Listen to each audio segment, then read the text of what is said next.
mau nanya Pak, itu tentang pengusiran Ibu Sinta sebagai ibu negara. Itu kan Ibu Sinta kan lambang negara, tapi ketika mengadakan acara buka bersama di daerah Jawa Tengah itu diusir oleh FPI, sedangkan Ibu Sinta sendiri selama ini kan sudah rutinitas dari tahun ke tahun, tetapi para pejabat daerah tersebut mengatakan itu kecolongan. Nah, itu bagaimana tanggapan Abah tentang hal ini?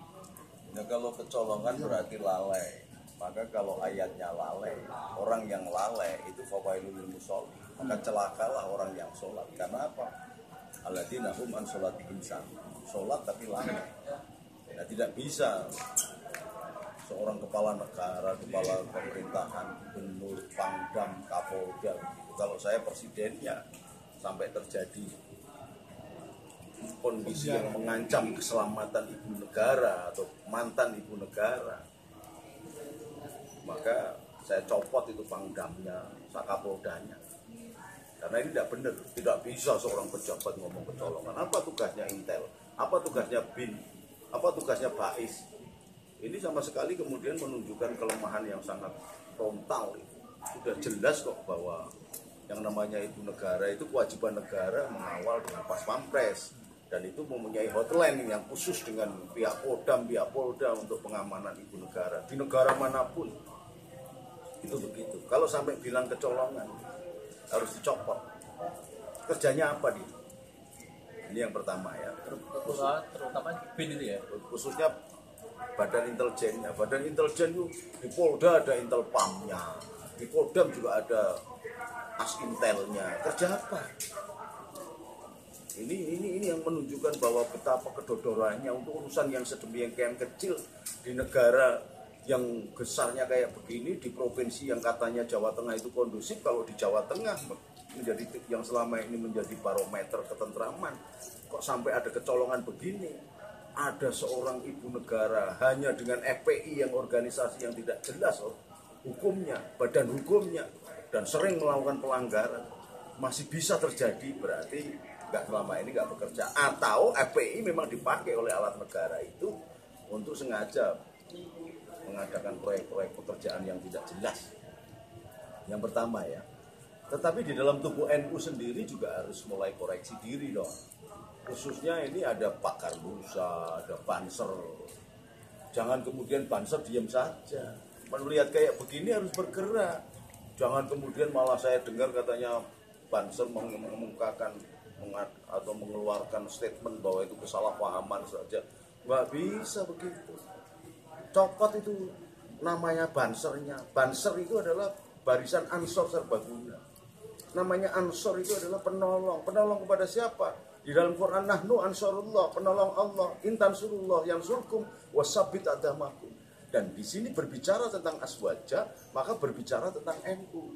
Nah, NU punya yang namanya anak-anak, pemuda-pemuda, pelajar-pelajar, mahasiswa-mahasiswa yang tergabung di dalam PMII dan Ansor. Ansor harus merasa tersinggung begitu. Jangan kemudian terus, wah ini kesalahpahaman, tenang bagaimana? Oh, sudah berulang kali kok tenang begini bagaimana? Ini pengecut ini namanya. Kalau sampai Banser tidak bertindak itu pengecut. Nggak usah lah. Saya sebagai pembikin program Banser dulu di Pesantren Batu Congol ketika PP pucuk pimpinan GP Ansornya adalah sahabat Slamet Effendi Yusuf, saya yang membuat.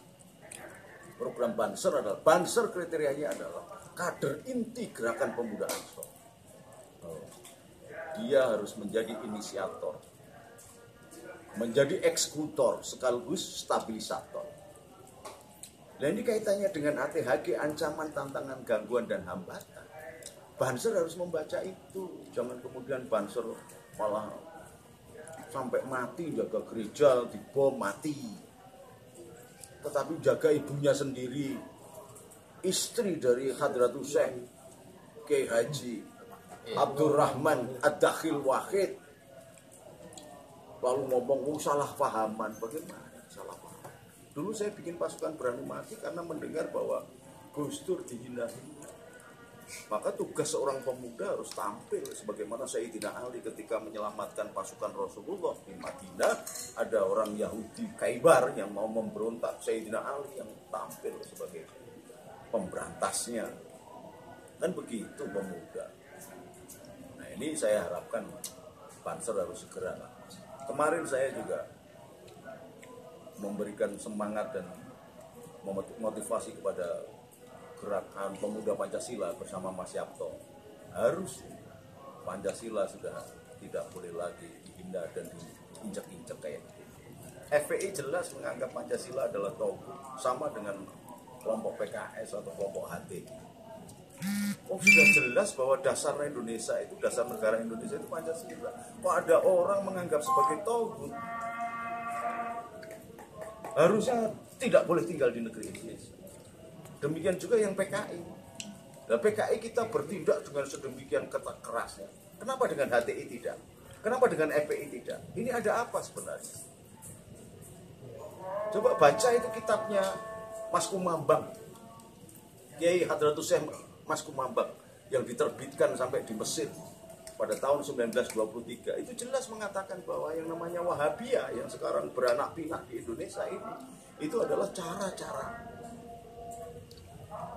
global Freemasonry dengan membentuk seolah-olah Islam tapi bukan Islam. Nah, ini yang harus diwaspadai. Ini kebangetan banget kalau sampai kemudian yang urusan pedagang kaki lima yang jualan di bulan puasa aja presiden turun langsung, semua turun langsung. Ini ibu negara dibeginikan diem saja. Kebablasan ini sudah, pembiaran yang mengerikan sekali. Ini sudah, kalau seorang presiden sampai tidak bertindak, menteri-menteri Hankamnya, menteri Polhukamnya atau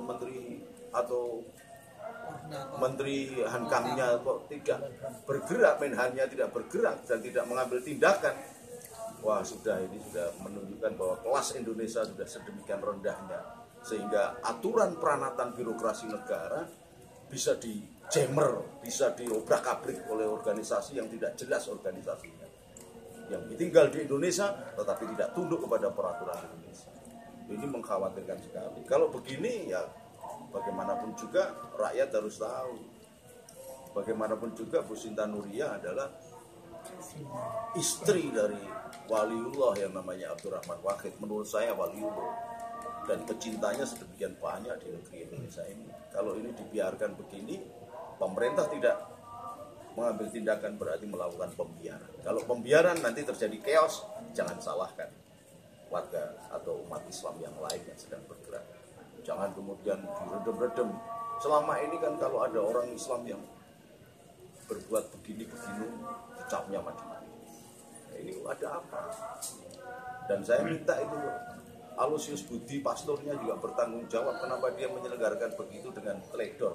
Kenapa tidak menghubungi Banser setempat? Kenapa tidak menghubungi Ketua Forkagama se-Jawa Tengah, se-Indonesia yang kebetulan saya tinggal di Semarang. Kenapa tidak dikasih tahu? Saya tidak diberitahu. Ini ada apa? Ada alasan apa? Maka itu harus Aloysius Budi, pastor ini saya mohon itu juga memberikan klarifikasi. Kenapa dia menyelenggarakan begitu? Tapi tidak memberitahu. Padahal Forkagama itu ditandatangani oleh Gus Dur, ditandatangani oleh Jenderal Tiasno Sudarto, ditandatangani oleh Mas Tono Suratman, ditandatangani oleh Sang Nyoman Sulisman, ditandatangani oleh Profesor Dr. Widanti dari mewakili Katolik, ditandatangani oleh Haksuci Caiing, ditandatangani oleh saya, ditandatangani oleh Dr. Gunarto mewakili Protestan. Kenapa ditinggal begitu saja? Padahal ini menyangkut wilayah yang dulu diamanahkan Gus Dur dengan surat tertulis kepada saya untuk membuat yang namanya Forkagama. Sekarang mengadakan kegiatan lintas agama tidak memberitahu. Ini kan kebablasan juga. Jadi nggak boleh dong kita kemudian menyudutkan pemerintahnya. Nah, kalau saya jadi paham, kalau saya aja nggak diberitahu, barangkali Kodam juga nggak diberitahu, Polda juga nggak diberitahu. Lalu agendanya apa ini? Romo Budi ini jangan-jangan juga ada indikator yang tidak benar juga. Makanya harus ada klarifikasi semua pihak. Ini menjadi pembelajaran bagi kita. Janganlah bangsa yang sedang keadaan begini, presiden yang tugasnya berat begini, sedang membangun sebelah sana, di sana dipocori, membangun sebelah sono, sini dipocori. Janganlah. Jadi kita semuanya saling menjaga. bahwa Indonesia adalah negara kita, negara yang dimana kita lahir dan akan mati di atasnya, bumi pertiwi yang harus kita belani apapun yang terjadi. Nah kalau kemudian seolah-olah bergaya membela, membantu, tetapi justru menggembosi, ini kan tidak fair. Jadi saya minta di semua pihak, kalau memang benar sudah diberitahu bansernya dan yang lain, kok NU-nya dan yang tentaranya atau kodamnya atau poldanya, maka itu berarti kelalaian. Tetapi kalau tidak diberitahu, maka yang harus bertanggung jawab adalah ketua panitianya. Kenapa dia membenturkan ibu negara dengan promocorah yang tidak bertanggung jawab. Salam kemerdekaan. Iskariman al-mujahid, merdeka atau mati. Assalamualaikum warahmatullahi wabarakatuh.